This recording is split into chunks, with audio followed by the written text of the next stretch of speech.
Hi everyone, my name is Jason Bristol from KHOU 11 News, and right now we'll be reading this book, Millions of Maxes. It's by Meg Wolitzer and the art is by Micah Player. So let's dive right in, huh? Here we go, Millions of Maxes.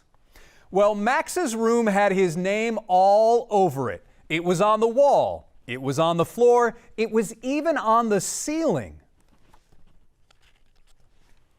Time for bed, one and only Max, his parents said each night.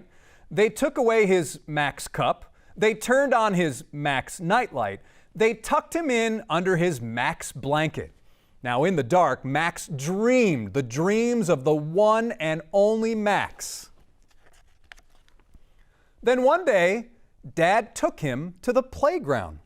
Wow, they're going to Lakeview Park. There's the sign. Max ran all over. He was extremely fast. He rushed around the sandbox. He raced past the pigeons. He roared right through the sprinkler. Then he heard, "Max, time to go home." I don't know if Max likes that. We'll find out. "I'm coming," shouted the one and only Max, and he ran toward the benches. But then someone else shouted, "I'm coming," and someone else shouted, "I'm coming." Max whirled around. Two kids were heading his way, one on a scooter and one on roller skates. Look at Max's face.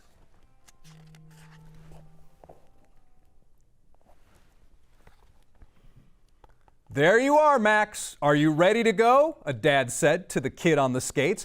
"You're Max?" asked the one and only Max. She nodded. "But I'm Max," he said. "And I'm also Max," said the kid on the scooter. "What is going on here?" asked the one and only Max. He sat down next to his dad, who just kept on reading his book as if nothing bad had happened. How many Maxes were in the world? Look on this page. Look at all the Maxes. Well, maybe there were hundreds of them, or thousands. There could even be millions of Maxes. And maybe all those Maxes thought that they were the one and only Max. But they weren't. "I am not the one and only Max," thought Max, "and I never ever was." He could not believe it. Max, on skates, said to her dad, "Wait, we can't leave yet. I can't find my pink pine cone." "Sorry, Max," said her dad. "We have to get going. We can paint another pine cone at home, but I like that one." Max on the scooter said, "I can help you look for it." And Max, who was no longer the one and only Max, said, "I can help too." "Can we, Dad?" asked Max on skates. "Please?" "Okay," said her dad. 5 minutes. So all the Maxes were off. First, they ran and skated and scooted. Then one of them skated, and then two of them scootered. They rushed around the sandbox. They raced past the pigeons. They roared right through the sprinkler. See the water going up there? All of them shouted, "Has anyone seen a pink pine cone?" "Is that it?" someone called from the top of a slide. The Maxes screeched to a stop. They came closer and closer. Max on skates bent down to look. And then on this page, there, under a tree, was something pink. Could it be? She picked it up. But it wasn't a pine cone at all. It was a pink ping-pong ball. So they kept looking and kept shouting, "Has anyone seen a pink pine cone?" "Is that it?" someone called from the bottom of a seesaw. Look at her face. Look at Max's face. The Maxes screeched to a stop again. There in the grass was something pink.